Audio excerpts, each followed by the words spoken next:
اللہ قرآن مجید میں فرماتے ہیں فرددناہ الی امہ، ہم نے موسیٰ علیہ السلام کو لوٹا دیا اس کی ماں کے پاس، کئی تقر عینھا، تاکہ اس کی آنکھیں ٹھنڈی ہوں، ولتعلم، اور وہ جان لے ان وعد اللہ حق، کہ اللہ کے وعدے سچے ہیں۔ تو اللہ کے وعدے ہمیشہ سچے ہوتے ہیں، ہم اللہ کے وعدوں پر یقین کریں۔ شریعت نے کہا غیر محرم سے نظر بچاؤ گے، ہم اس کے بدلے تمہیں عبادت کے اندر لذت عطا فرمائیں گے۔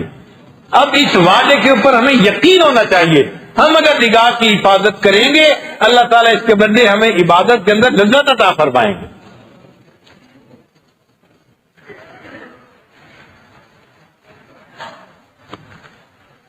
اب یہ یقین بنتا کیسے ہے، سوال یہ پیدا ہوتا ہے۔ یقین بنتا ہے اللہ کے راستے میں نکل کر دین کی دعوت دینے سے۔ جو دعوت و تبلیغ کا کام ہو رہا ہے نا، یہ بنیادی طور پہ یقین بنانے کی محنت ہے۔ لوگ کہتے ہیں جی مسلمانوں میں تبلیغ کرنے کی کیا ضرورت ہے، کافروں میں جا کے تبلیغ کریں۔ بھائی مسلمانوں میں تبلیغ نہیں کرتے، مسلمانوں کو یقین بنانے کی دعوت دیتے ہیں۔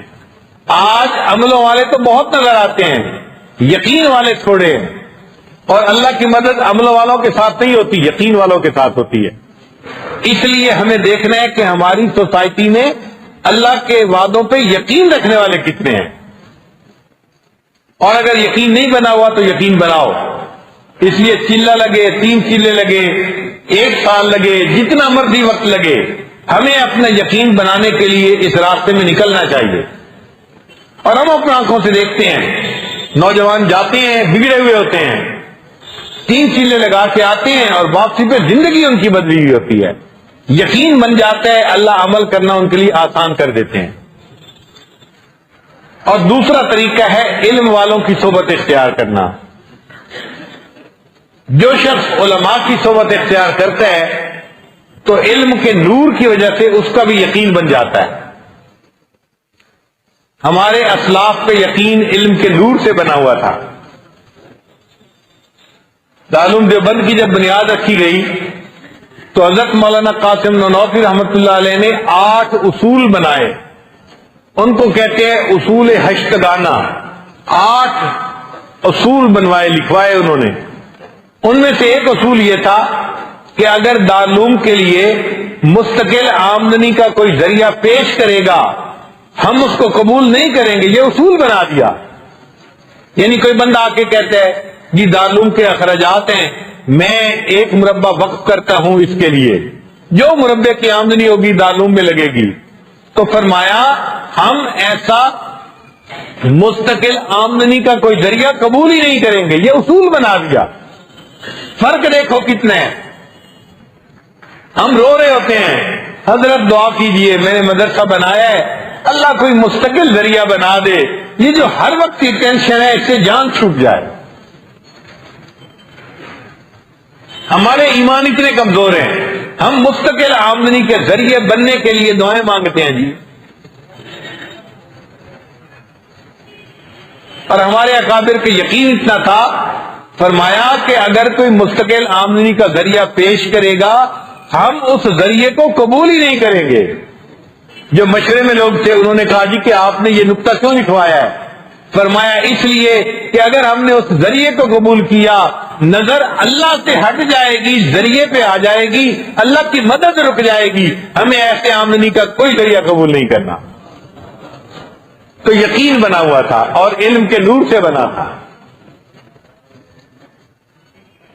اور تیسرا یقین بنتا ہے ذکر کی کثرت سے۔ جو بندہ کثرت سے اللہ کا ذکر کرتا ہے اللہ کے وعدوں پہ اس کا یقین بن جاتا ہے، ایمان مضبوط ہو جاتا ہے۔ چنانچہ ہمارے مشائخ حضرات کا جو یقین بنا ہوا تھا نا وہ ذکر کی کثرت سے بنا تھا۔ ایک اور عورت کا واقعہ سنا دیتے ہیں، بات ختم کر رہا ہوں میں۔ رابعہ بصریہ، اللہ کی نیک بندی، ایک دن ان کے ہاں مہمان آ گئے علماء، مغرب کا وقت ہو گیا، گھر میں جو خادمہ تھی وہ پریشان تھی کہ گھر میں تو کچھ بھی نہیں ہے کھانے کا انتظام۔ اور اتنے مہمان موجود ہیں، ان کو ہم کھانا کیسے کھلائیں گے؟ جب رات کا وقت ہوا تو ایک آدمی نے دروازہ کھٹکھٹایا۔ رابعہ بصریہ نے خادمہ سے کہا دیکھو پتہ کرو کون ہے۔ وہ گئی، جی ایک بندہ ہے، کھانا لایا ہے ہدیہ۔ رابعہ نے کہا اچھا دیکھو اس میں کتنی روٹیاں ہیں؟ اس نے کہا جی 9 روٹیاں ہیں۔ رابعہ نے کہا نہیں یہ کھانا میرے لیے نہیں ہے، اس بندے کو واپس لے جائے، میں قبول نہیں کرتی۔ اب خادمہ پریشان، مہمان بیٹھے ہوئے ہیں، کھانے کا وقت ہو چکا، اور اللہ نے اگر کھانا بھیجا ہے غیبی مدد کے طور پہ تو یہ کھانے کو واپس بھجوا رہی ہیں۔ خیر بندہ چلا گیا، اور دیر ہو گئی، خادمہ اور پریشان، مہمان بھوکے ہیں، ہم ان کو کھانا کیسے کھلائیں گے؟ اللہ کی شان دیکھیں، اور کچھ دیر گزری، پھر دروازہ کھٹکھٹایا گیا۔ رابعہ نے بھیجا خادمہ کو، جاؤ دیکھو کون؟ اس نے کہا جی کوئی بندہ کھانا لایا ہے۔ اس نے کہا گنو کتنی روٹی ہیں؟ جی 9 روٹی ہیں۔ اس نے کہا کہ اچھا اس کو جائے واپس، یہ میرا کھانا نہیں کسی اور کا ہے۔ اب خادمہ نے ہاتھ جوڑ دیے، پہلے بھی آیا تھا واپس کر دیا، پھر اگر یہ کھانا اللہ نے رحمت سے بھیجا ہے اس کو واپس کر دیں گے تو مہمانوں کو کیا منہ دکھائیں گے؟ آپ کیوں قبول نہیں کرتی؟ رابعہ نے جواب دیا صبح کے وقت میں اٹھی تھی اور میرے پاس ایک روٹی میرے گھر میں موجود تھی، ایک فقیر مانگنے کے لیے دروازے پہ آیا، اس نے دستک دی اور میں نے وہ روٹی اٹھا کر اس فقیر کو دے دی۔ اب میرے اللہ کا وعدہ ہے من جاء بالحسنۃ فلہ عشر امثالھا، میں ایک کے بدلے 10 گنا بدلہ دینے والا ہوں۔ تو اللہ نے اگر بھیجا ہے تو یہ کھانا 10 روٹیاں ہونی چاہیے، 9 روٹیاں کیوں ہیں؟ یہ میرا رزق نہیں ہے، کسی اور کا رزق ہے۔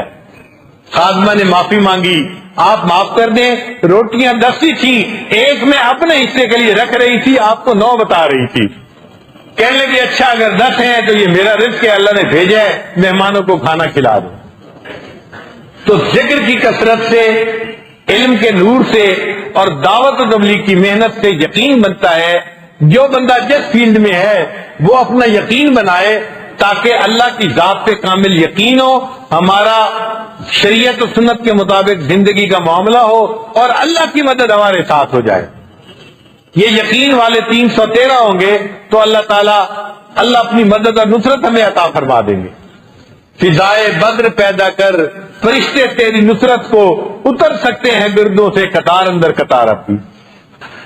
ہم اللہ تعالیٰ سے دعائیں بھی مانگیں کہ اللہ تعالیٰ ہمیں مضبوط یقین بنانے کی توفیق عطا فرمائے اور موت سے پہلے ہمیں یقین کامل والی زندگی نصیب فرمائے۔ وآخر دعوانا ان الحمد للہ رب العالمین۔